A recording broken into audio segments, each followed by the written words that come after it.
सो hey guys, मैं स्वागत करती हूँ आपका अपने YouTube चैनल टैलेंट अड्डा 24 पर और आशा करती हूँ कि आप सब भी बहुत अच्छे होंगे।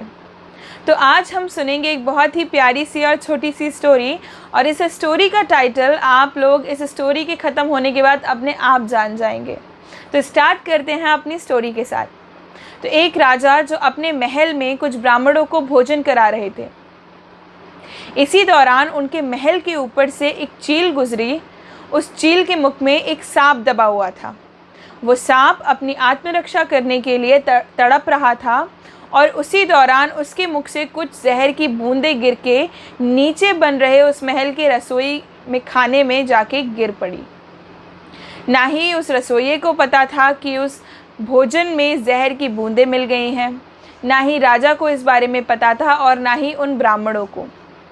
कुछ देर बाद जब ब्राह्मणों को वो भोजन परोसा गया, तो भोजन करने के बाद उन ब्राह्मणों की मृत्यु हो गई। यमराज भी ये सोचकर चिंतित थे कि आखिर इस पाप का भागीदार कौन बनेगा। क्या वो राजा जिसको पता ही नहीं था कि जो भोजन वो ब्राह्मणों को खिला रहा है उसमें जहर मिल चुका है, या वो रसोइया जिसको नहीं पता था कि जो भोजन वो ब्राह्मणों के लिए बना रहा है उसमें जहर की बूंदें मिल चुकी हैं, या वो चील जो बस उस महल के ऊपर से गुजरी थी, या वो सांप जो अपनी आत्मरक्षा करने के लिए तड़प रहा था और उसके मुख से कुछ जहर की बूंदें उस खाने में गिर गईं। राजा भी इस बात से बहुत दुखी थे और यमराज भी बहुत चिंतित थे। यमराज इस बात से चिंतित ही थे कि आखिर कौन इस पाप का भागीदार बनेगा। तभी वहाँ से एक साधु महात्मा निकले, जिन्होंने एक महिला से उस राजा के महल का रास्ता पूछा। उस महिला ने राजा के महल का रास्ता तो बता दिया, लेकिन साथ साथ में उन साधु से ये कह दिया कि देखना भैया, ध्यान रखना, वो राजा आप जैसे लोगों को खाने में जहर देके मार देता है।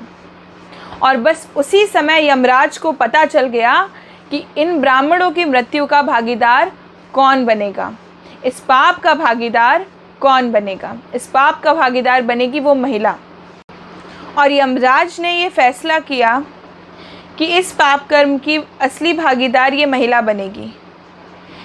तभी यमराज के दूतों ने पूछा कि क्यों, इस महिला की इस पाप कर्म में तो कोई भागीदारी ही नहीं है, कोई भूमिका नहीं है। तो यमराज ने बताया कि जब भी कोई इंसान पाप करता है तो उसको उस पाप करने में आनंद मिलता है, लेकिन यहाँ ना आनंद राजा को मिला, ना रसोइये को, ना चील को, और ना ही सांप को। लेकिन इस महिला ने इस पाप कर्म का बखान करते हुए आनंद ज़रूर लिया है। इसीलिए इस कर्म का फल जो है वो इस महिला के खाते में दिया जाएगा। और तब से लेके आज तक जब भी हम किसी के कर्मों का बखान करते हैं, बुराई करते हैं आनंद लेने के लिए, तो सारा जो फल है उसके कर्मों का वो हमारे ही खाते में जाता है। इसीलिए ना ही किसी की बुराई सुने और ना ही किसी की बुराई करें। राधे राधे।